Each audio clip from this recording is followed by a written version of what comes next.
Saudaraku seiman, taubat, istighfar, kembali kepada Allah Subhanahu wa taala sebuah kenikmatan.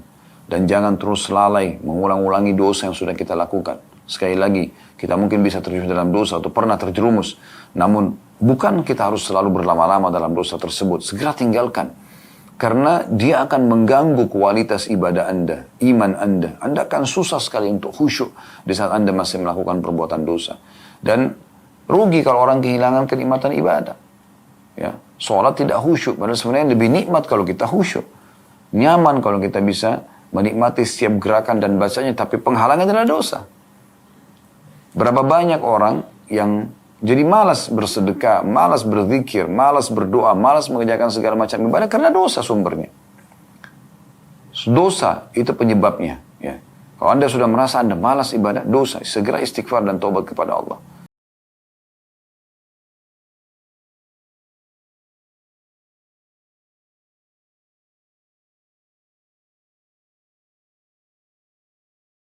Assalamualaikum warahmatullahi wabarakatuh. Alhamdulillah, wassalatu wassalamu ala rasulillah. Segala puji dan puja kehadirat Allah subhanahu wa ta'ala. Juga salawat dan taslim kepada Nabi besar Muhammad sallallahu alaihi wa ala alihi wa sahbihi wasallam. Saudaraku seiman, semoga Allah subhanahu wa ta'ala di hari pertama Ramadan, 1 Ramadan 1444 Hijriah ini, memberikan kita panjang umur di atas ketaatan kepadanya, kesempurnaan iman, dan juga pembersihan terhadap seluruh dosa-dosa dan kesalahan, serta Allah subhanahu wa ta'ala memudahkan kita mendapatkan Ramadan ini sempurna, dan Ramadan yang banyak ke depannya sampai ajal datang nanti, semuanya dengan keimanan dan mengharapkan pahalanya, sehingga dosa-dosa kita dibersihkan.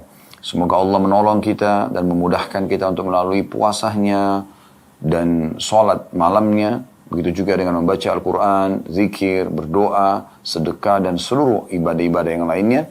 Allahumma amin. Dan semoga tentunya ini menjadi penyebab kita semua akan dimasukkan ke dalam surga firdausnya tanpa hisab.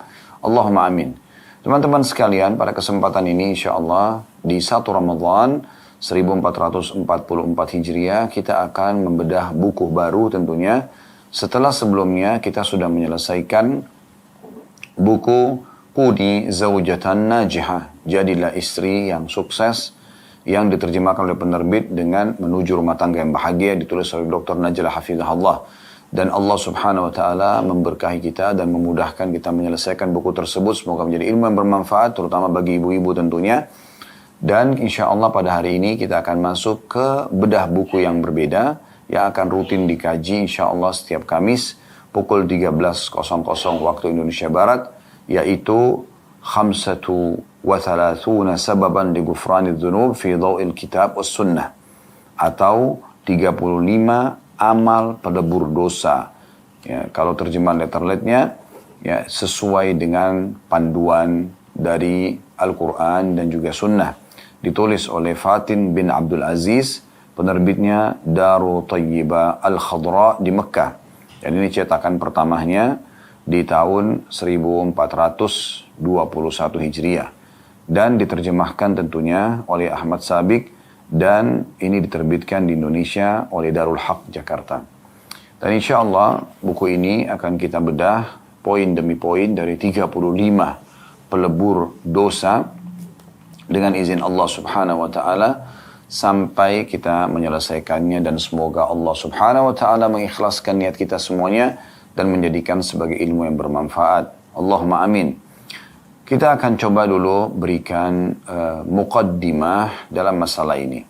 Penulis mengangkat di situ renungan, dan beliau memulai dengan firman Allah subhanahu wa ta'ala dalam surah Al-Imran ayat 133 sampai 134 yang bunyinya, A'udzu billahi minasyaitonir rajim. Bismillahirrahmanirrahim.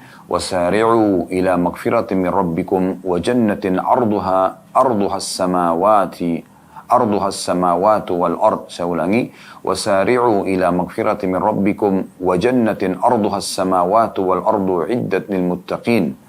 Alladzina yunfikuna fis sarra'i wad dharra'i wal kadhimina al ghaidha wal 'afina 'anil nas wallahu yuhibbul muhsinin. Yang artinya, Bersegeralah kalian semuanya kepada ampunan dari Rabb kalian dan kepada surga yang luasnya seluas langit dan bumi yang disediakan untuk orang-orang yang bertakwa atau orang yang patuh, yaitu orang-orang yang menafkahkan hartanya baik di waktu lapang maupun sempit, dan orang-orang yang menahan amarahnya dan memaafkan kesalahan orang lain, dan Allah menyukai orang-orang yang berbuat kebajikan. Saudaraku seiman, firman Allah Subhanahu wa taala yang sangat masyhur dari surah Al-Imran surah nomor 3 ayat 133 sampai 134 ini dimulai dengan bersegeralah kalian kepada ampunan Tuhan kalian. Di sini teman-teman sekalian ada berita gembira yang luar biasa bagi siapapun yang melakukan pelanggaran, dan kita pasti pernah melakukan pelanggaran. Sebagaimana sabda Nabi SAW, kullu ibn Adam khata'un wa khairu khata'ina tawwabun. Semua anak Adam pasti pernah melakukan kesalahan, dan sebaik-baik orang yang melakukan kesalahan adalah orang yang segera kembali atau taubat. Semua kita akan melakukan pelanggaran atau pernah melakukan pelanggaran-pelanggaran, karena tidak ada manusia yang luput dari dosa. Bermula daripada ayah kita dan ibu kita Adam dan Hawa alaihimussalatu wassalam, di mana mereka melanggar perintah Allah Subhanahu wa taala, lalu Allah mengajarkan cara untuk bertaubat, kemudian dia pun bertobat dan Allah menerima taubatnya. Dan ini adalah sebuah pelajaran penting ya, bukan berarti dari bahasan kita ini orang menggampang-gampangkan sambil mengatakan, oh kalau begitu kita buat dosa aja, toh juga memang dosa pasti akan terjadi dalam kehidupan kita. Bukan seperti itu memahaminya. Kalau ada orang baru akan melakukan dosa, maka kita akan mengatakan jangan lakukan dosa tersebut. Karena dosa ini akan ada efek jerahnya, akan ada hukuman ya, dari Allah Subhanahu wa taala tergantung besar kadar dosa yang dia lakukan. Ya, kalaupun diikuti dengan taubat, biasanya tetap ada pembersihan dosa tersebut atau efek jerah daripada dosa tersebut. Tapi bagi orang yang sudah terlanjur terjerumus dalam dosa, nah ini yang kita titik beratkan. Apa yang harus dilakukan oleh orang yang sudah terlanjur terjerumus dalam dosa? Maka caranya adalah dia segera kembali kepada Tuhannya, dan dia jangan berputus asa, karena syaitan akan berusaha menjerumuskan anak Adam untuk melakukan perbuatan dosa. Setelah itu dia akan selalu membisikkan kalau tidak akan diampuni dosanya, supaya pelaku dosa tadi atau agar pelaku dosa tadi tidak lagi mau bertaubat. Dan dia menganggap atau bersangka buruk dengan Tuhannya kalau Allah tidak akan mengampuninya karena besarnya dosa yang dia lakukan. Padahal Allah Subhanahu wa taala memaafkan dosa sebesar apapun, sebanyak apapun, selama hamba itu ingin kembali kepada Tuhannya. Dan Allah Maha tahu pelanggaran apapun yang sudah kita lakukan. Banyak sekali kesaksian para sahabat yang mengatakan dia sudah melakukan pelanggaran dosa begini dan begitu. Begitu juga kaum salafus salih ya. Namun Nabi SAW menyampaikan berita gembira kepada mereka bahwasanya Allah akan menerima taubat mereka. Seperti hadis tentang ya, orang yang membunuh 99 jiwa dan dia datang kepada seorang abid, ahli ibadah. Kemudian dia mengatakan, saya telah membunuh 99 jiwa, apakah ada kesempatan untuk saya bertaubat? Orang itu mengatakan tidak ada. Maka dia pun membunuh orang itu dan dia menyempurnakan 100 orang korbannya. Lalu dia datang kepada seorang alim, orang yang punya ilmu. Dan ini penting sekali ya. Maka dia datang kepada seorang alim dan mengatakan, saya telah membunuh 100 jiwa, maka apakah ada kesempatan saya untuk taubat dan kembali kepada Allah? Maka dia mengatakan, tentu saja, Allah Maha Pengampun.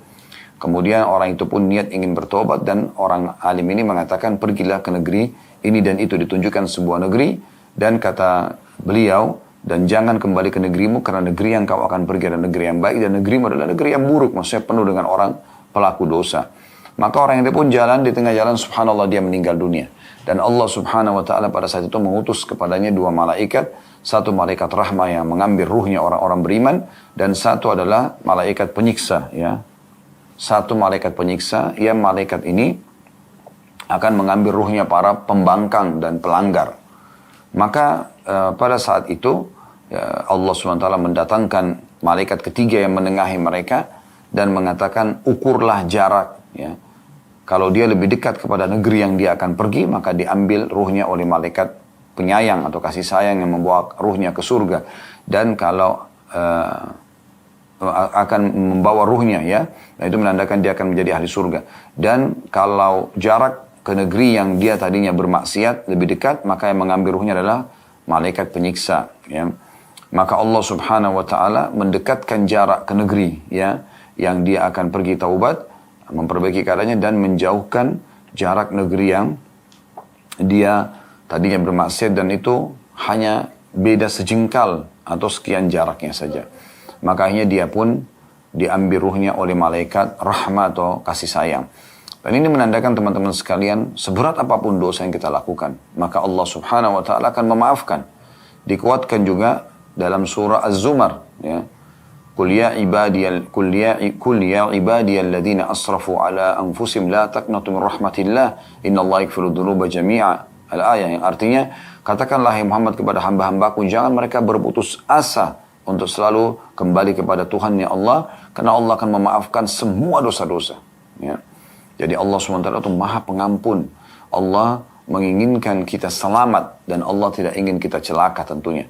Dalam sebuah riwayat Bukhari juga dijelaskan bagaimana baginda Nabi SAW pada saat melihat seorang ibu yang mendapatkan anaknya di kancah peperangan, kemudian yang tadinya kehilangan anak tersebut, dia kemudian sangat gembira dan sangat bahagia melindungi anak tersebut, ya. Bahkan kalau saya tidak salah dalam riwayat itu menyusui anak itu, ya. Maka Nabi SAW mengatakan kepada para sahabat, apakah kalian lihat ibu itu dengan bayinya? Mereka mengatakan iya. Kata Nabi SAW, apakah kalian menyangka atau mengira kalau kita membakar sebuah api unggun, ibu tersebut mau untuk melemparkan anaknya ke dalam api itu? Maka mereka mengatakan tentu saja tidak. Kata Nabi SAW, demi zat yang jiwaku dalam genggamannya, sungguhnya Tuhan kalian Allah lebih penyayang, lebih sayang kepada kalian daripada ibu itu kepada anaknya. Allah tidak ingin kita celaka. Allah tidak ingin kita disiksa. Oleh karena itu Allah bukakan pintu pengampunan dan pemaafan sebesar apapun kesalahan kita. Namun perhatikan awal potongan ayat ini. Wasari'u, bersegera, jangan ditunda. Jangan anggap remeh, jangan anggap nanti aja, masih ada waktu. Enggak. Kita segera kembali ke jalan Allah Subhanahu wa taala. Sekecil apapun dosa, tetap dia dihitung pelanggaran, berarti sangat dekat dengan efek jerah. Lalu untuk apa? Kalau Anda gambarkan ini dalam kondisi sebuah perusahaan, kalau ada pegawai yang patuh aja, selalu mengerjakan pekerjaannya dengan tepat dan benar, dia lurus-lurus aja lah, gitu kan. Datang on time, ya, dia kerjakan pokoknya semua dengan baik lah. Menjadi seorang pegawai prestasi, dia akan dapatkan gajinya, dia akan dapatkan bonusnya, namanya akan harum, kehidupannya akan tentram, keluarganya juga terpenuhi kebutuhannya, dan seterusnya. Tapi kalau ada pegawai yang ugal-ugalan, walaupun hanya masalah-masalah yang dianggap kecil sama dia, telat sedikit datang, 5 menit, 10 menit, dia tidak menyadari kalau 5-10 menit akan diminta pertanggungjawaban depan Allah SWT karena akadnya misalnya jam 8 pagi sampai jam 5 sore. Dia datang jam 8 lewat 10 menit aja, 10 menit akan diminta pertanggungjawaban nanti karena akadnya dia langgar. Dan kata Nabi SAW, al-muslimuna ala syurutihim. Orang-orang muslim sesuai dengan syarat yang telah disepakati. Jadi tidak boleh main-main dalam soal seperti ini. Intinya teman-teman sekalian, kita disuruh segera untuk bertaubat kepada Allah Subhanahu wa taala. Orang yang tadi melanggar di perusahaan tersebut sangat dekat dengan hukuman, ya. Dan setiap saat bisa datang kepada dia. Lalu untuk apa? Jadi kalau ada orang yang mau melalaikan Anda, mengatakan sudahlah nanti aja, nggak usah buru-buru dan seterusnya, kamu so alim, nggak usah pedulikan orang seperti ini. Karena setiap detik kita bisa meninggal dunia dan akhirnya diminta pertanggungjawaban hari kiamat. Sungguh menyesal orang yang menunda-nunda taubatnya. Makanya Allah bilang wasari'u, segera, ya. Segera bertaubat ila magfiratin min rabbikum. Dan kemudian setelah itu bukan cuma sekedar taubat, buatlah amal-amal saleh untuk mendapatkan derajat yang baik nanti, wa jannatin, di surga. Arduhas samawati wal ard uiddat lil muttaqin. Yang luasnya seluas langit dan bumi, dijanjikan untuk orang-orang yang patuh. Lalu Allah sebutkan ciri orang-orang yang patuh, alladzina yunfikuna fis sarra'i wad dharra, orang yang suka memberikan sedekah, bersedekah, menafkahkan hartanya dalam kondisi dia lapang atau sempit, ya. Wal kadhiminal ghaidh, dan bisa menahan emosi pada saat dia mampu melampiaskan. Wal afina 'anil nas, dan orang yang suka memaafkan orang-orang lain. Allah yuhibbul muhsinin, dan Allah menyukai orang-orang yang berbuat kebajikan. Namun saksi bahasan kita, karena bahasan kita adalah 35 pelebur dosa-dosa, maka kita ambil potongan awal ayat wasari'u ila maghfiratin min rabbikum. Ini renungan yang pertama yang diangkat oleh penulis. Kemudian di lembaran setelahnya itu ada penjelasan beliau tentang subjudul namanya cermin. Ini juga belum masuk ke bahasannya. Di sini beliau mengangkat firman Allah Subhanahu wa taala lanjutan ayat tadi. Ya. Jadi tadi Al Imran 133 sampai 134, ini 135 sampai 136. Ya. Yang bunyinya walladzina, jadi ini lanjutan siapa yang dianggap orang hamba-hamba yang bertakwa. Walladzina idza fa'alu fahishatan aw zalamu anfusahum dzakarullaha fastaghfaru lidzunubihim wa may yaghfiru dzunuba innallaha wa lam yusirru ala ma fa'alu wa hum ya'lamun. Ulaika jazaohum maghfiratun min rabbihim wa jannatun tajri min tahtiha al-anharu khalidina fiha wa ni'ma ajrul amilin. Dan juga masih lanjutan dari ayat ya, kan Allah mengatakan, segeralah kepada pengampunan Tuhan kalian dan kejarlah surga. Setelah taubat segera beramal saleh supaya derajat tinggi di surga yang luasnya seluas langit dan bumi dijanjikan untuk orang yang bertakwa. Siapa orang yang bertakwa? Disebutkan cirinya. Yang pertama, orang yang suka menyedekahkan hartanya dalam keadaan dia lapang ataupun dia sempit. Kemudian orang yang bisa menahan emosinya pada saat dia mampu melampiaskan. Kemudian orang-orang yang disebutkan wal afin anin nas, orang suka memaafkan orang lain dan Allah menunjukkan orang yang berbuat kebajikan. Itu di 134-nya. 135 Allah mengatakan, dan ini saksi bahasan kita. Dan juga orang-orang yang apabila mengerjakan perbuatan keji, pelanggaran, dosa, sekecil apapun ya, dosa tersebut, atau menganiaya diri mereka sendiri. Mereka membuat diri mereka buat kesalahan sehingga bisa kena hukuman, ya. Maka mereka mengingat Allah pada saat itu. Lalu memohon ampun terhadap dosa-dosa mereka. Mohon maaf ya Allah, astagfirullah, tubuh ilaih. Sekecil apapun, apalagi kalau sudah sampai besar dosanya. Ya. Dan mereka tidak meneruskan, saya ulangi, dan juga orang-orang yang apabila mengerjakan perbuatan keji dan atau menganiaya diri mereka karena berbuat dosa, mereka ingat Allah, lalu memohon ampun terhadap dosa-dosa mereka. Dan siapa lagi yang dapat mengampuni dosa selain daripada Allah? Lalu Allah mengatakan, dan mereka tidak meneruskan perbuatan kejinya itu, sedang mereka mengetahuinya. Mereka tidak ulangi lagi, tidak anggap remeh tentang permohonan ampun dia misalnya kepada Allah. Dia muliakan itu ya. Mereka itu balasannya adalah ampunan dari Rabb mereka dan surga yang di dalamnya mengalir sungai-sungai sedang mereka kekal di dalamnya. Dan itulah sebaik-baik pahala orang yang beramal. Ini luar biasa ayat ini. Ya. Ini termasuk ciri orang yang bertakwa adalah mereka kalau berbuat dosa mereka segera kembali ke Tuhan mereka. Dan mereka tidak meneruskan dosa itu. Mereka betul-betul bertekad, berjanji sama Allah tidak akan mengulanginya. Karena astagfirullah artinya saya memohon maaf ya Allah. Wa atubu ilaih, dan saya berjanji tidak akan mengulanginya. Jadi memang dia tidak mengulangi perbuatan tersebut ya. Sehingga betul-betul dia dalam kondisi aman dan selamat dari dosa itu lagi ya. Ibnu Katsir, seorang ahli tafsir, menyebutkan dalam tafsirnya bahwa Anas bin Malik radhiyallahu anhu berkata, telah sampai berita kepadaku bahwa iblis menangis saat ayat ini turun. Bahwasanya iblis menangis saat ya ayat ini turun.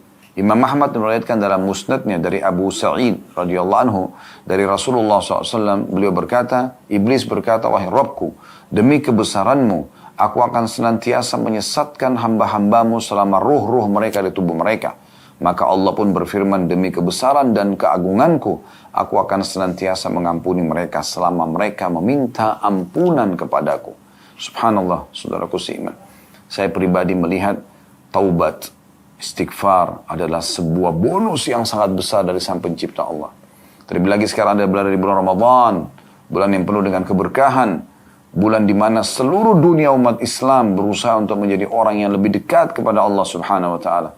Di bulan inilah kita memperlihatkan persaingan kita positif dalam hal ibadah dan taubat kepada Allah, kepada Sang Pencipta Allah Subhanahu wa taala. Semoga Allah jadikan kita hamba-hamba yang berada di saf-saf pertama, orang-orang yang terbaik di setiap saat, terutama di Ramadan dan Ramadan yang akan datang insyaallah di hadapan Sang Pencipta Allah, dan kita akan meraih derajat yang tertinggi di dunia dan juga di akhirat. Allahumma amin. Ya Allahumma amin, Allahumma amin. Dan saya doakan juga semoga semua teman-teman yang ikuti live ini dan juga siaran ulang ini nanti akan mendapatkan manfaat daripada doa yang tadi kami sampaikan.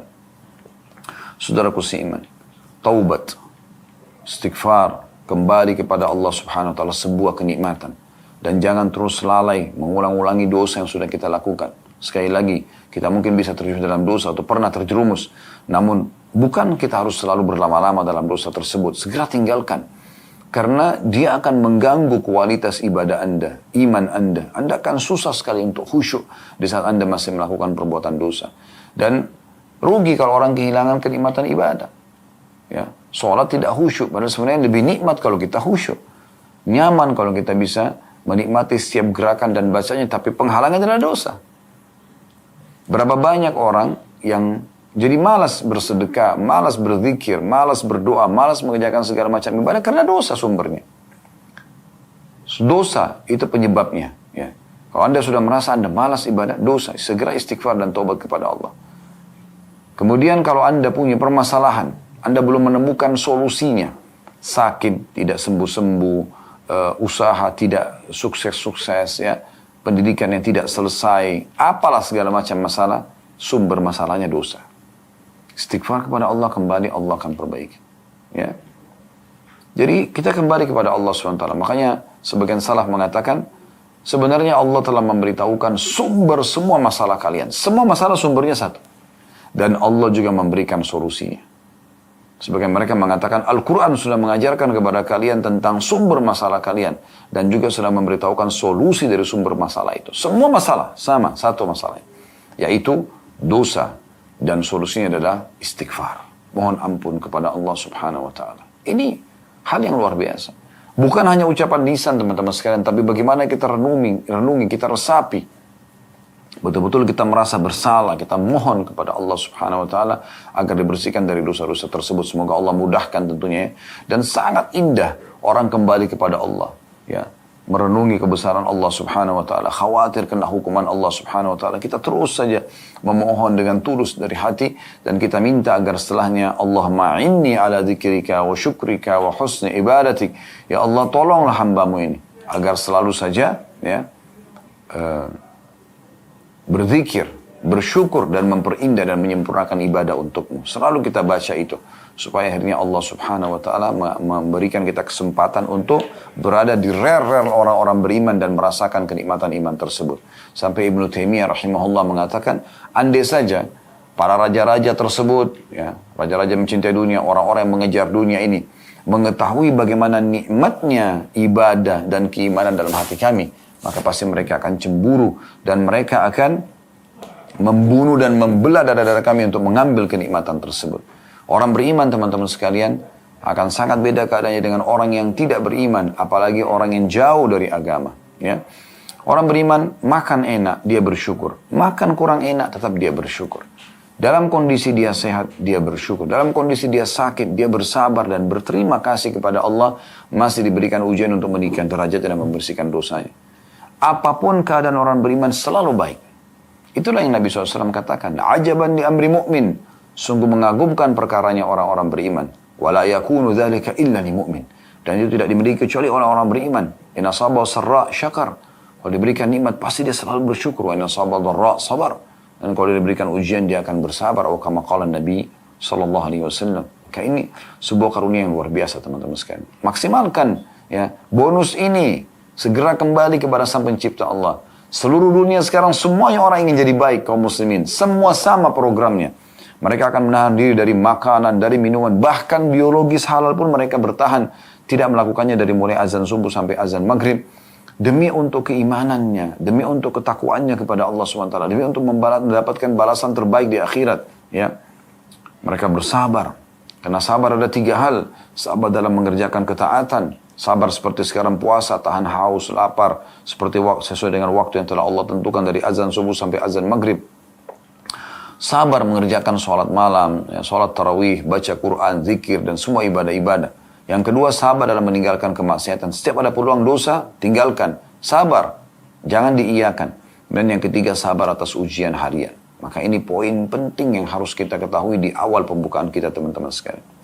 Lalu ada daftar isi di buku ini, cukup banyak, ya, di 35 itu. Dimulai dari 35 pelebur dosa itu, yang pertama adalah masuk Islam. Ini akan kita bahas insya Allah setelah iklan nanti. Kemudian yang kedua adalah bertakwa kepada Allah Subhanahu wa Ta'ala. Ya, kemudian yang ketiga mengikuti Rasulullah sallallahu alaihi wasallam. Yang keempat takut kepada Allah Subhanahu wa Ta'ala. Yang kelima menjauhi dosa-dosa besar. Yang keenam iman dan amal saleh. Yang ketujuh beriman dan berjihad dengan harta dan juga jiwa. Yang kedelapan sedekah dan infak di jalan Allah subhanahu wa ta'ala. Yang kesembilan memaafkan orang lain dan berlapang dada. Yang kesepuluh menyingkirkan sesuatu yang membahayakan di tengah jalan. Yang kesebelas menyayangi binatang. Yang kedua belas taubat. Yang ketiga belas istighfar. Yang keempat belas melaksanakan hukum Allah subhanahu wa ta'ala. Yang kelima belas musibah yang menimpa seorang muslim daripada berdosanya. Yang keenam belas berudu ya, secara umum. Yang ke-17, yang ke-16 berudu. Yang 17 berudu lalu melaksanakan sholat. Maksudnya sholatnya. Partner antara udu sama sholat. Kalau yang ke-16 udu saja secara umum. Yang ke-18 melangkahkan kaki untuk mengerjakan sholat. Yang ke-19 sholat fardu. Yang ke-20 menunggu waktu sholat. Ya. Yang ke-21 mengucapkan Rabbana walakal hamd. Wahai Tuhan kami segala puji bagimu. Di i'tidal. Yang ke-22 mengucapkan amin dalam sholat berjamaah. Yang ke-22 ya. Yang ke-23 sujud. Yang ke-24 sholat Jumat dan bersiap-siap untuk melaksanakannya. Yang ke-25 menjawab azan dan berdoa setelahnya. Yang 26 sedekah dan juga amar ma'ruf dan nahi mungkar. Yang ke-27 puasa Ramadan. Yang ke-28 sholat tarawih. Yang ke-29 sholat pada malam Lailatul Qadar. Yang ke-30 haji. Yang ke-31 umrah. 32 duduk dalam majlis zikir atau ilmu. Yang ke-33 rutin mengucapkan la ilaha illallah. Yang ke-34 mengucapkan subhanallahi wa bihamdi. Dan yang ke-35 bertasbih. Inilah kurang lebih judul-judul bahasan yang akan dibedah dalam buku ini tentunya. Teman-teman sekalian berhubungan dengan masalah 35 pelebur dosa. Ya. Di situ sebelum masuk ke amal yang pertama, ada kata pengantar juga yang cukup menarik untuk disinggung ya. Di situ ada singgungan tentang firman Allah Subhanahu wa taala surah Az-Zumar ayat 56 ya. Yang berbunyi antakula nafsun ya hasrata ala ma farrattu fi jambillah. Ya, segera bertobat, segera beramal saleh agar jangan ada yang mengatakan amat besar penyesalanku atas kelalaianku dalam menunaikan kewajiban terhadap Allah. Dalam surah Az-Zumar ayat 56. Bagi teman-teman yang belum pegang bukunya, karena ini hari pertama kita membedahnya, bisa Anda membuka surah Az-Zumar ayat 56. Di mana memang Allah subhanahu wa ta'ala mengingatkan, nanti orang mati, banyak orang yang menyesal. Dan mereka mengucapkan ini, Allah sudah berikan kita bocorannya. Isinya adalah, dia mengatakan, ya jangan ada yang mengatakan, amat besar penyesalanku atas kelalaianku dalam menunaikan kewajiban kepada Allah. Nah itu. Nanti akan ada penyesalan itu. Ya. Itu juga diangkat surat Tahrim ayat 8. Ya ayyuhalladzina amanu tubu ilallahi taubatan nasuha. Hai orang-orang yang beriman, segeralah taubat kepada Allah dengan taubat yang semurni-murninya. Sebelum datang penyesalan tadi dalam surah Az-Zumar 56, maka segera taubat. Karena orang taubat itu akan selamat dari penyesalan. Ya. Dia kembali kepada Allah subhanahu wa ta'ala. Dan taubat nasuha yang disinggung dalam surah Tahrim ayat 8. Ya, yaitu taubat yang sungguh-sungguh. Disertai dengan penyesalan terhadap dosa yang telah lalu. Serta bertekad untuk tidak mengulanginya. Makanya Umar bin Khattab radhiyallahu anhu pernah ditanya mengenai taubat nasuha, jawab beliau, taubat nasuha adalah apabila seseorang bertaubat atas perbuatan jahatnya dan tidak akan mengulanginya selamanya. Pernyataan semacam ini banyak ditemukan dalam perkataan para ulama salaf. Ibnu Qayyim rahimahullah berkata, taubat termasuk maqam atau tingkatan orang-orang yang sedang menuju kepada Allah subhanahu wa ta'ala. Karena taubat adalah permulaan, pertengahan sekaligus akhir dari peringkat tersebut. Maka hamba itu tidak akan pernah meninggalkannya sampai akhir hayatnya. Artinya, walaupun dia sudah taubat nih, tetap aja diikutin selama hidupnya sampai dia wafat, kalau dia selalu beristighfar dan bertobat. Walaupun dia sudah pernah bertobat kepada Allah. Itu orang yang tulus, yang nasuha seperti itu. Selalu saja diikuti keinginan sekali untuk mengulang-ulangi taubat tersebut. Masalah yang paling membahayakan adalah taubat yang suka ditunda-tunda dengan mengatakan nanti saja saya taubat. Adapun yang melalaikan mereka untuk berbuat adalah panjang angan-angan, badan yang masih sehat, ketergantungan terhadap dunia yang sangat besar, sehingga mereka menganggap nggak masalah, buat dosa aja dulu, gitu kan. tanpa menyadari dan syaitan membuat mereka lalai kalau mereka setiap detik bisa meninggal. Bukan hitungan hari. Hitungan detik mereka bisa meninggal. Dan akan diminta pertanggungjawabannya. Gitu kan? Oleh karena itu kita harus hati-hati sekali. Yahya bin Mu'ad berkata rahimahullah, yang menghalangi taubat seseorang adalah panjangnya angan-angan. Dan tanda-tanda orang yang taubat adalah mencucurkan air mata penyesalan, senang menyendiri, serta introspeksi diri dalam setiap keinginannya sehingga tidak ceroboh dalam mengambil sebuah keputusan. Ya. Dan tentu di sini ada diangkat firman Allah Subhanahu wa taala dalam surah Az-Zumar ayat 53 sampai 54 yang tadi sudah kita bacakan. Saya ingatkan kembali ya. Qul ya ibadiyalladzina asrafu ala anfusihim la taqnatu min rahmatillah innallaha yaghfiru dzunuba jami'a innahu huwal ghafurur rahim wa anibu ila rabbikum wa aslimu lahu min qabli an ya'tiyakumul adzabu thumma la tunsarun. Katakanlah hai Muhammad, hai hamba-hambaku kata Allah yang melampaui batas terhadap diri mereka sendiri. Sudah terlalu banyak dosa dan pelanggarannya. Janganlah kamu berputus asa dari rahmat Allah. Sesungguhnya Allah mengampuni dosa-dosa semuanya. Ya, sesungguhnya Dia yang Maha Pengampun lagi Maha Penyayang. Dan kembalilah kamu segera kepada Tuhanmu dan berserah dirilah kepadanya sebelum datang azab kepadamu. Maksudnya orang yang terus lalai, akhirnya ditimpa azab dan siksaan, kemudian kamu tidak dapat ditolong lagi. Oleh karena itu kita mohon kepada Allah Subhanahu wa taala semoga kita termasuk hamba-hambanya yang taubat nasuha dan setelah taubat ini sibuk dengan amal saleh dan terus mengejar derajat-derajat yang tinggi di surga tentunya. Baik teman-teman sekalian, kita akan masuk insyaAllah pada kesempatan ini di amal pertama yang akan meleburkan dosa-dosa. Namun sebelumnya saya mengajak seluruh teman-teman yang mengikuti acara ini, baik secara langsung ataupun siaran ulang, jangan lupa teman-teman sekalian selalu memberikan dukungan terhadap channel-channel dakwah. Apakah channel dakwah kita ini atau channel-channel yang lain yang menyampaikan sesuai dengan dalil Al-Quran dan Sunnah, sesuai juga dengan pemahaman para salafus salih dan orang-orang salih sebelum kita. Dukungan Anda di YouTube tentunya dengan like, dengan komen yang positif, dengan di-share di Facebook dan juga di Instagram, dengan Anda follow misalnya. Ini sangat luar biasa. Anda juga akan ikut serta berpahala sebagaimana juga pemateri dan teman-teman tim semua akan mendapatkan pahala insya Allah dan semoga Allah ikhlaskan niat kita. Selalu share, selalu dukung teman-teman sekalian karena ini akan sangat bermanfaat buat diri kita tentunya dan bagi umat Islam yang membutuhkannya. Karena begitu banyak channel-channel di luar sana yang memang menyaingi channel-channel kebaikan dari kemaksiatan kepada Allah Subhanahu wa taala dan banyak sekali pendukungnya yang akhirnya mereka akan panen dosa-dosa tentunya. Dan kita sedang membahas masalah peleburan dosa. Harusnya kita menyadari tentang masalah hati-hatinya ya. Tentang masalah dosa tersebut karena efeknya sangat luar biasa. Saya sudah bahasakan tadi semua sumber permasalahan kita ada di dosa dan solusinya adalah istighfar dan taubat. Baik teman-teman sekalian kita akan masuk di amalan yang pertama yaitu masuk Islam. Subhanallah ini adalah amalan yang luar biasa ya. Bagaimana Islam itu pada saat seseorang menganutnya akan menjadi penyebab seluruh dosa-dosanya akan dimaafkan di masa lalu. Ini karunia yang besar sekali yang harusnya kita fikirkan bersama-sama. Jangan pernah tinggalkan satupun dari kerabat Anda, dari kenalan Anda, atau bahkan orang yang tidak Anda kenal, kebetulan ketemu. Kebetulan ketemu di mall, kebetulan ketemu di kereta api, kebetulan ketemu di bus, kebetulan ketemu di pesawat, kebetulan ketemu di ruang meeting, kebetulan ketemu di mana sajalah. Ya. Anda punya kesempatan untuk berbicara dengan seseorang yang masih non-muslim, tawarkan Islam kepada mereka. Tawarkan Islam kepada mereka. Jangan pernah berpikir Anda harus seperti Dr. Zakir Naik atau misalnya guru beliau Ahmad Didat untuk menguasai isi Alkitab, kemudian berdialog sama mereka. Jangan pikirkan itu. Ada orang mungkin yang levelnya ke sana, tapi Anda adalah seorang muslim, punya sebuah produk namanya Islam.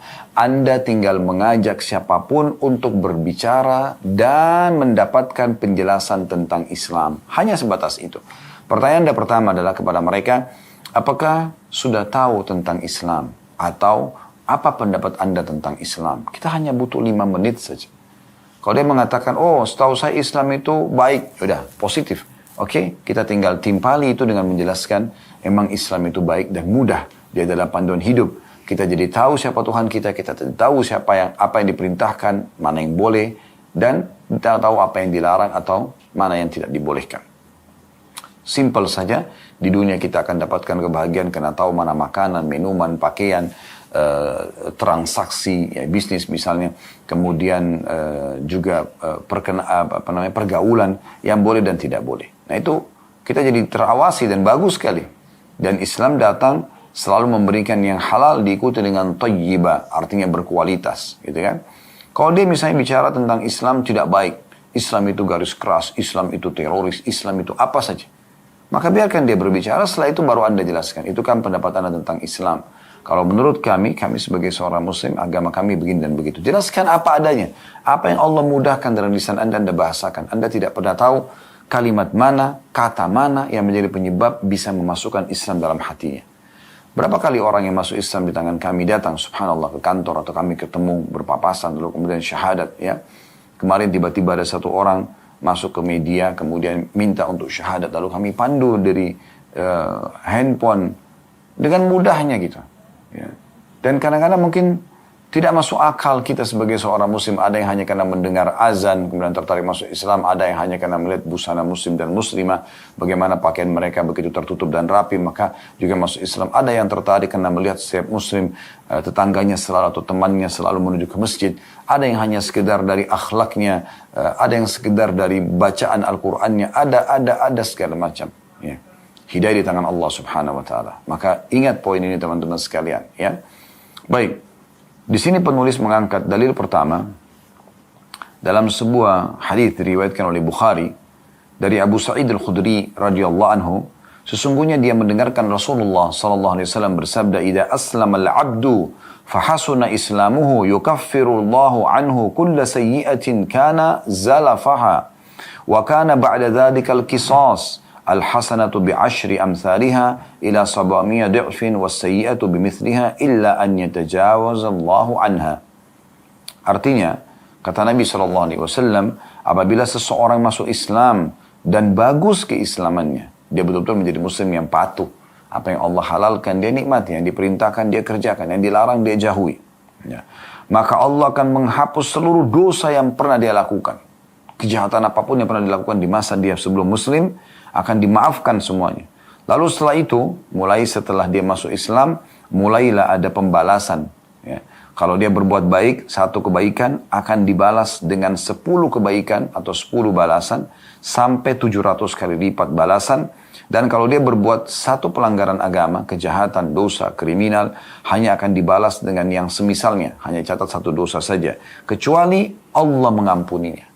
Subhanallah, perhatikan ya. Jadi kalau orang masuk Islam, semua dosa masa lalu dimaafkan. Dan, ya, plus lagi, teman-teman sekalian, kalau dia berbuat baik setelah itu, ya, dia berbuat setelah itu, maka akan dicatat 10 kali lipat, bahkan 700 kali lipat. Ya. Dan kalau dia buat dosa, hanya catat satu dosa saja. Itu pun, kalau masih di bawah masyiatillah, atau di bawah naungan Allah. Insya azaba wa insya ghafaralah. Kalau Allah mau, Allah maafkan. Kalau Allah mau, Allah akan, ya, hukum dia. Berarti masih besar kemungkinan dimaafkan. Makanya di sini kata Nabi SAW, illa an yatajawazallahu anha, kecuali Allah maafkan. Dalam beberapa riwayat akan kita sampaikan insya Allah, bahkan bukan cuma dosanya dimaafkan, semua amal-amal kebaikan yang dipandang baik dalam agama Allah, seperti sebelum masuk Islam dia bakti sama orang tua, dia senyum sesama manusia, dia bantu orang susah, dia jenguk orang sakit, apalah gitu kan, yang dia lakukan kebaikan-kebaikan, dia mengajar kebaikan, ilmu umum misalnya, mengajar matematika, mengajar fisika, mengajar biologi, apa saja misalnya kebaikan. Semua itu akan ditarik setelah masuk Islam, setelah syahadat menjadi kebaikan dia. Nanti kan kita jelaskan riwayat-riwayat yang berhubungan dengan itu. Jadi luar biasa. Selain diampuni dosanya, juga akan dicatat semua kebaikan yang pernah dilakukan sebagai amal soleh setelah masuk Islam. Di bawah semua itu. Sebelum syahadat tentu tidak bisa dihitung kebaikan. Ya. Maksudnya akan dinilai nanti dia dapat balasan hari kiamat gitu kan. Tapi setelah masuk Islam semuanya ditarik kebaikan yang pernah dilakukan itu menjadi perbuatan yang baik. Jadi dosanya bersih, plus lagi ya akan diberikan pahala semua atau dicatat sebagai pahala yang pernah dikerjakan dari kebaikan-kebaikan masa lalu. Ini kan luar biasa. Kalau Anda mengatakan kalau gitu Ustaz enak benar orang yang masuk Islam ya maka saya kan sudah terlanjur lahir dalam keadaan Islam. Ya. Anda berarti dari lahir, dari mulai balik Anda sudah punya kesempatan untuk beramal, kan gitu. Kalau mereka kan baru setelah masuk Islam itu, gitu kan. Itu yang pertama. Yang kedua, oleh karena itu Anda harus jadikan sebagai bahan motivasi bagaimana Anda mengislamkan orang lain. Terus sudah saya berikan gambaran, tawarkan aja Islam. Masalah dia syahadat tidak syahadat itu urusan nanti. Itu urusan nanti. Subhanallah, ada seorang sahabat kami tinggal di Thailand, beliau orang Thailand, subhanallah. Ya.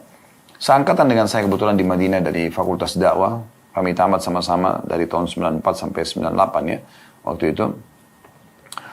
Dan kami baru ketemu beberapa waktu yang lalu. Subhanallah, dia rutin mengirimkan saya via WA. Bagaimana ya, para biksu ya.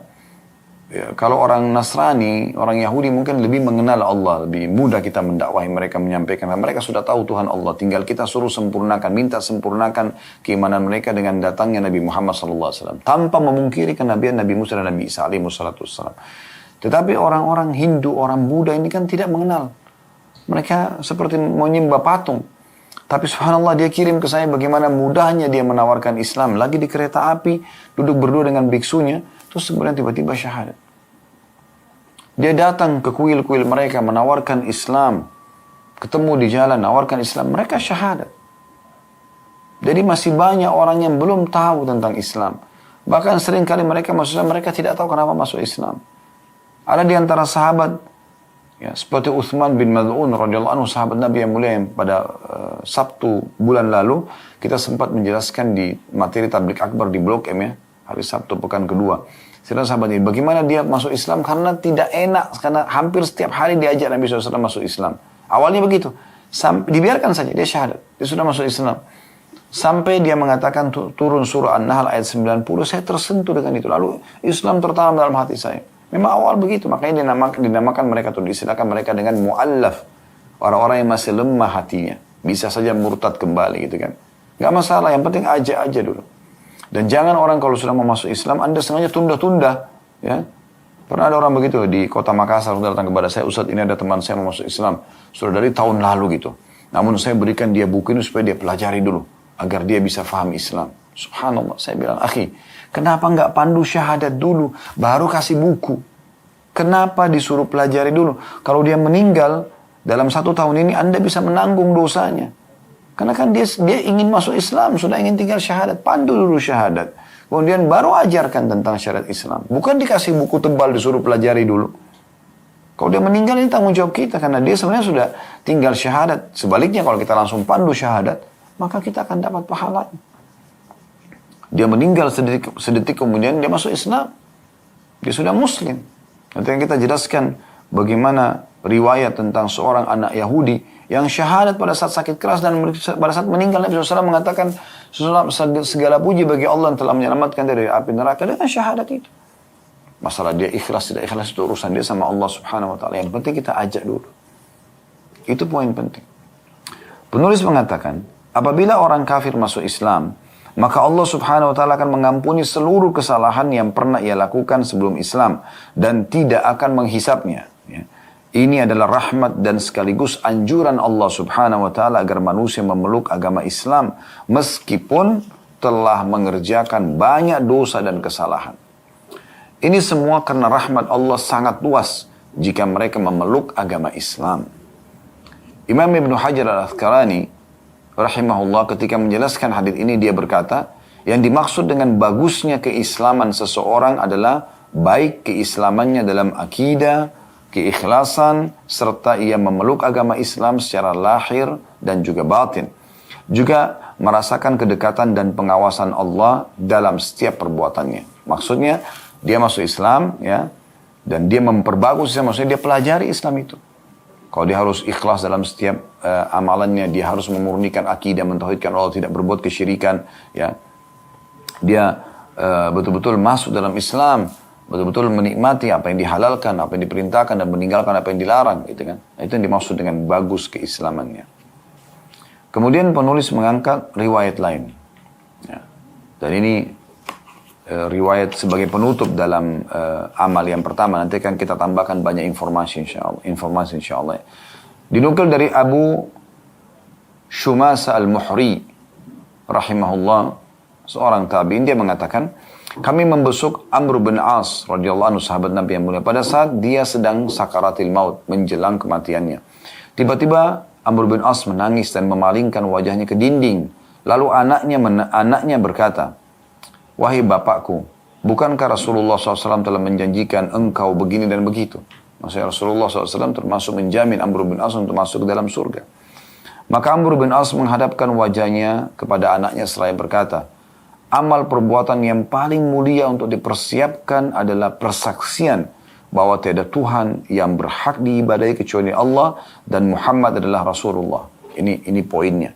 Jadi beliau mengatakan, beliau tadi ini non-muslim kan? Orang kafir Quraisy, tapi dia masuk Islam. Maka dia pada saat mau meninggal dia mengatakan, ketahuilah amal yang paling baik yang bisa akan kita hadapkan di sisi Allah SWT adalah 2 kalimat syahadat. Lalu dia mengatakan, sungguhnya aku telah mengalami 3 masa kehidupan dulu. Tidak ada seorang pun yang paling aku benci melebihi Rasulullah SAW. Sebelum masuk Islam, aku sangat benci Nabi SAW. Tidak ada yang mampu membuatku senang kecuali bisa membunuh beliau.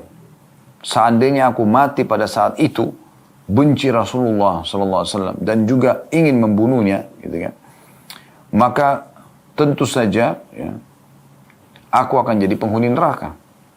Lalu tak kala Islam merasuk dalam hatiku, aku datang kepada beliau lalu berkata, ulurkan tangan kananmu untuk aku baiat.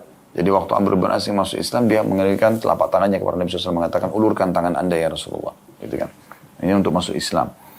Lalu Rasulullah SAW mengulurkan tangan kanan beliau dan aku memegang erat-erat tangan beliau. Maka Rasulullah SAW mengatakan, ada apa denganmu wahai Amr?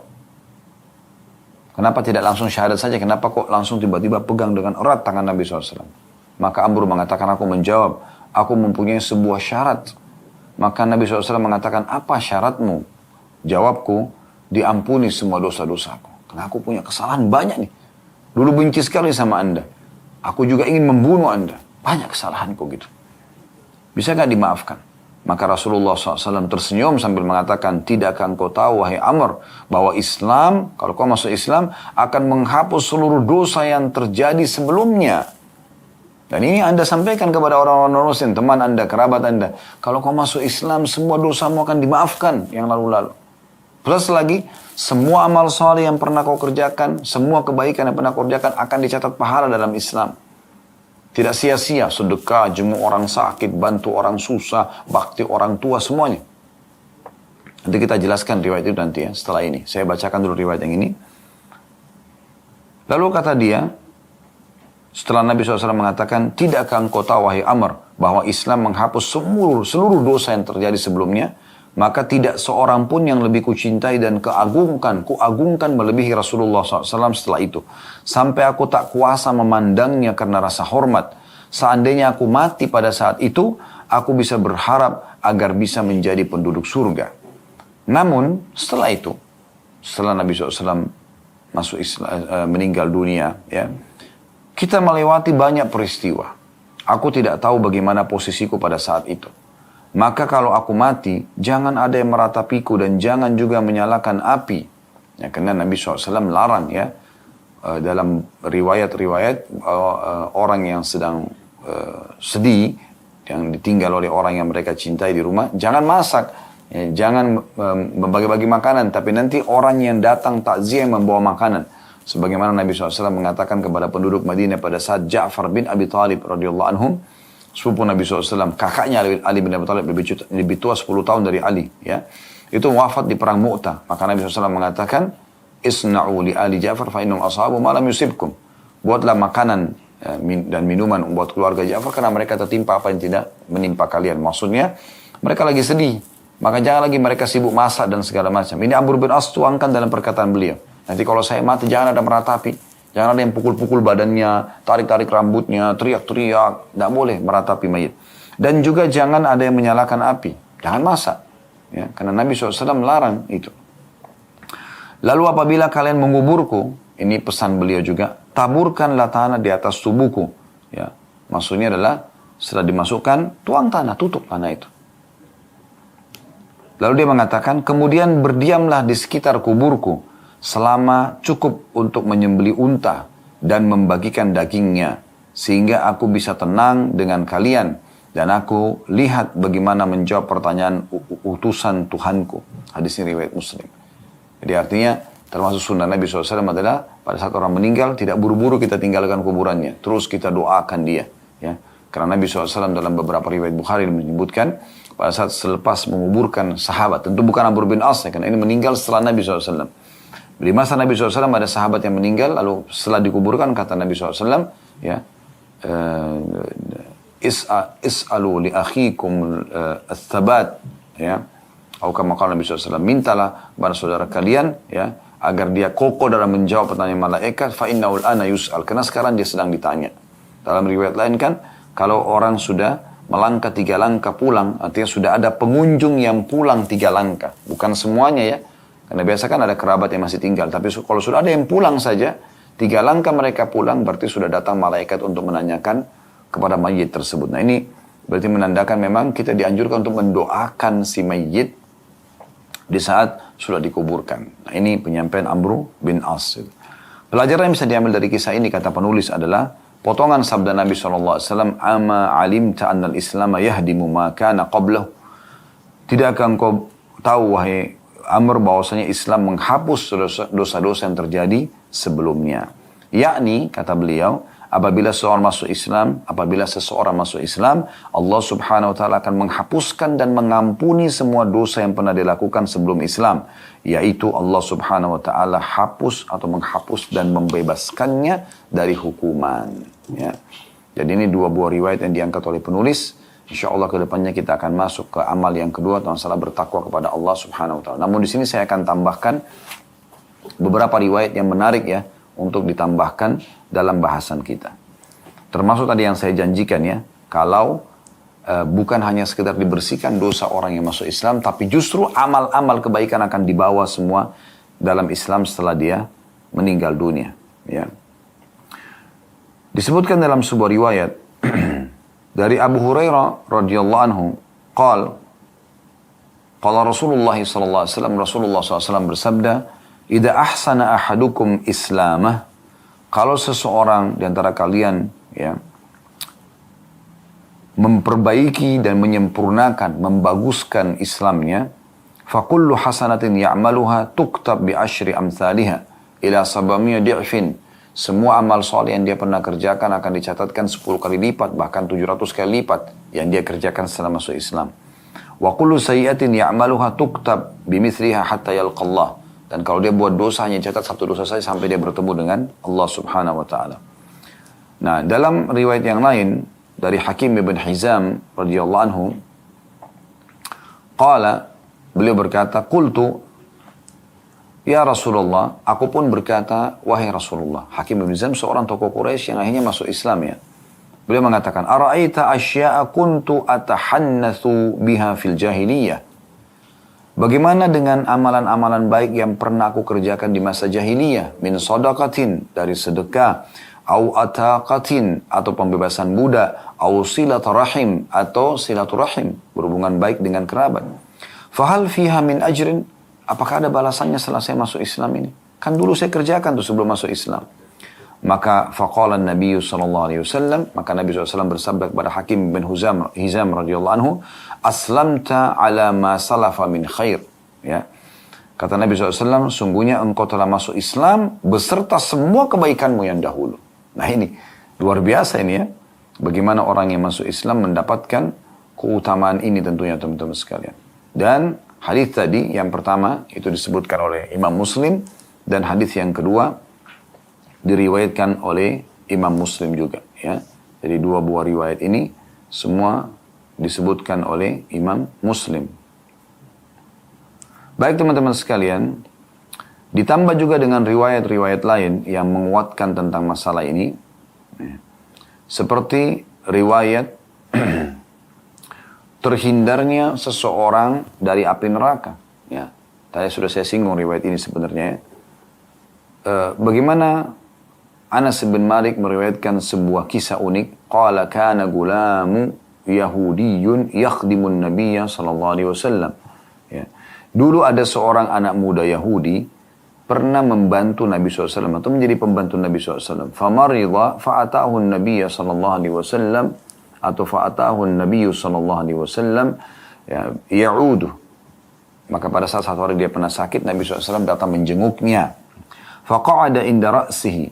Maka Nabi SAW duduk di bagian kepala atau atas kepalanya. Faqala lahu aslim.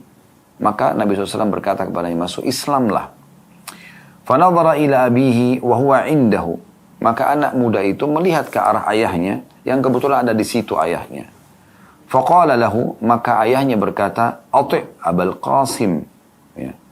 Patuhilah ayahnya Qasim sallallahu alaihi wasallam. Maksudnya patuhlah kepada Muhammad sallallahu alaihi wasallam karena Abul Qasim julukan Nabi SAW. Al-Qasim anak pertama beliau laki-laki. Maka pada saat itu fa-aslama. Akhirnya anak muda itu ucapkan syahadat. Fakharajan Nabi sallallahu alaihi wasallam wa huwa yaqul, Nabi SAW keluar lalu bersabda, Alhamdulillahilladzi anqadhahu minan nar. Segala puji bagi Allah yang telah menyelamatkan dia dari api neraka. Ini luar biasa nih. Syahadat diselamatkan dari api neraka. Ya. Ini diriwayatkan oleh Imam Bukhari riwayatnya.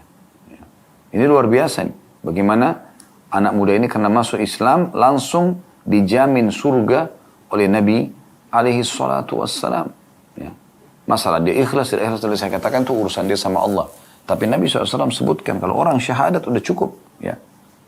Ini tentunya riwayat yang luar biasa. Dalam riwayat lain, Innahu la yadkhulul jannata illa nafsun muslimah.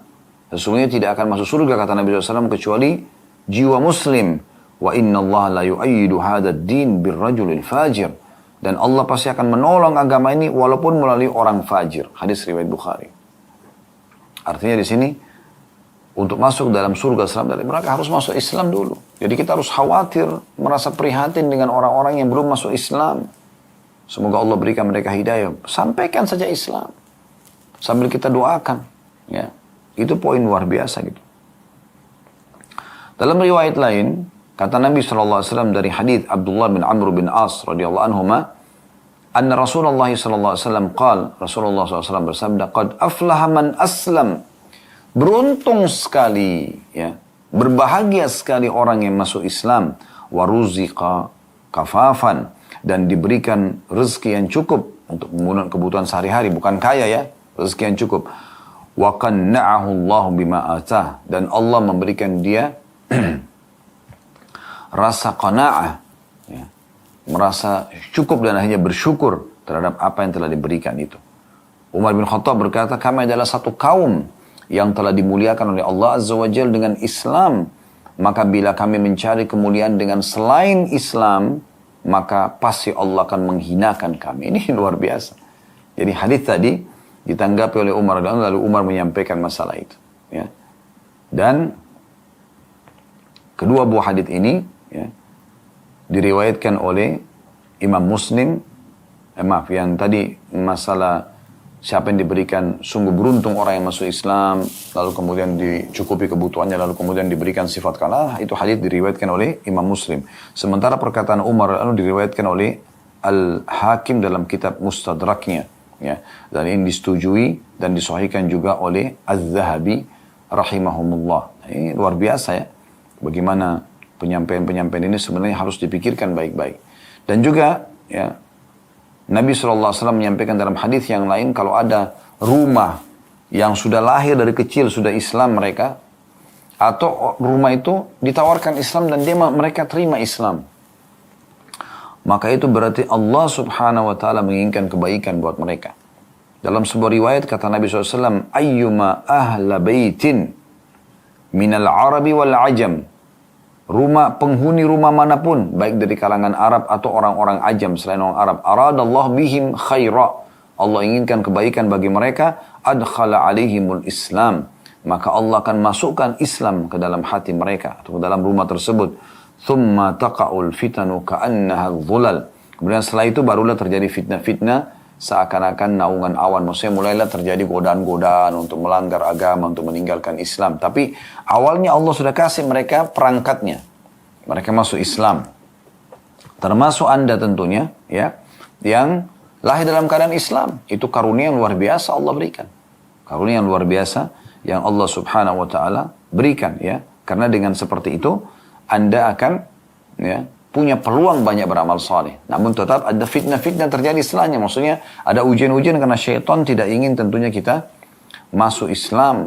Ya, tidak ingin kita masuk Islam dan itu penting untuk kita garis bawahi ya. Bahwasanya bukan berarti kita masuk Islam lalu kemudian syaitan tidak goda, tidak. Pasti akan tidak goda kita, pasti akan goda kita. Hadis ini diriwayatkan oleh Ahmad juga Al-Hakim ya. Selanjutnya ada sebuah riwayat juga yang menurut saya penting untuk kita sampaikan ya. Riwayat Al-Bara ibn Azib radhiyallahu anhu. Beliau berkata yaqul, "Atan Nabiy sallallahu alaihi wasallam," telah datang kepada Nabi sallallahu alaihi wasallam rajulun muqanna'u bil hadid. Seseorang laki-laki yang menggunakan pakaian besi seperti baju perang kepada Nabi sallallahu alaihi wasallam. Faqal, lalu berkata, "Ya Rasulullah, uqatil au uslim?" Uqatil au aslim atau uslim tepatnya. Apakah saya langsung ikut berperang atau saya masuk Islam dulu? Qala aslim thumma qatil. Kata Nabi SAW, masuk Islam dulu baru kamu berperang. Ya. Fa aslama thumma qatal faqutil. Lalu orang itu masuk Islam, kemudian dia ikut berperang dan dia pun mati terbunuh. Faqala Rasulullah SAW, maka Nabi SAW mengatakan, amila qalilan wa ujira kathiran. Orang ini berbuat ringan, hanya masuk Islam, dan akan dibalas dengan balasan yang sangat banyak. Karena dengan ini dia masuk surga. Karena dengan ini dia masuk surga. Ini luar biasa ya penyampaian Nabi alaihi salatu wassalam, dan ini diriwayatkan oleh Imam Bukhari. Dan sekian banyak tentunya ya dalil-dalil yang menyampaikan hal-hal yang seperti ini tentang keutamaan orang yang masuk Islam ya. Karena itu kita jangan ragu-ragu teman-teman untuk menawarkan Islam kepada siapapun ya, karena mereka memang membutuhkan Islam itu. Mereka membutuhkan Islam itu ya. Dan bagi orang-orang mukmin maka mereka akan, kalau berbuat baik Anda berbuat ketaatan seperti sekarang bulan puasa Anda berbuat amal baik, Anda akan dapat balasannya di dunia, akan dapat balasannya di akhirat. Bagi orang-orang kafir, kalaupun ada mereka buat baik ya, tapi seperti bakti sama orang tua, jenguk orang sakit, bersedekah, dan mereka tidak masuk Islam, kan syaratnya agar bisa berubah menjadi amal soleh dalam Islam dia harus syahadat. Kalau dia tidak syahadat, maka Allah akan balas hanya di dunia saja kebaikan itu. Allah akan berikan dia kesehatan, keturunan. Namun setelah itu di akhirat dia tidak akan dapat apa-apa. Itu dijelaskan dalam sebuah riwayat yang sahih. Rasulullah SAW bersabda, Inna Allaha la yadhlimu mu'minan hasanah. Sesungguhnya Allah tidak akan pernah menzalimi satu kebaikan pun seorang mukmin. Yu'ti biha fid dunya wa yujza biha fil akhirah. Allah akan kasih balasan di dunia, kesehatan, kekuatan, keturunan dan segala macam, dan Allah akan tetap berikan balasan di akhirat. Bukan berarti dunia dikasih, di akhirat tidak dikasih. Wa ammal kafiru fayut'amu bihasanati ma 'amila biha lillahi fid dunya. Sesungguhnya orang-orang kafir akan diberikan balasan dari perbuatan baik mereka yang mereka kerjakan yang di dalam pandangan agama Allah benar, seperti tadi saya bilang bakti sama orang tua, jenguk orang sakit dan segala macam, tapi di dunia saja. Hatta idza afdha ila al-akhirah lam yakun lahu hasanatan yujza biha. Sehingga pada saat dia menuju ke akhirat, maka dia tidak akan mendapatkan lagi balasan yang bisa dibalaskan untuk ya dia dari kebaikan tersebut. Hadis ini riwayat Imam Muslim. Jadi sebenarnya akan ada balasan diberikan kepada orang-orang itu kalau mereka masuk Islam. Allahu a'lam. Kalau ada benar dari Allah, kalau ada salah dari saya mohon dimaafkan. Subhanakallahumma bihamdika asyhadu an la ilaha illa anta astaghfiruka wa atubu ilaik. Wassalamualaikum warahmatullahi wabarakatuh.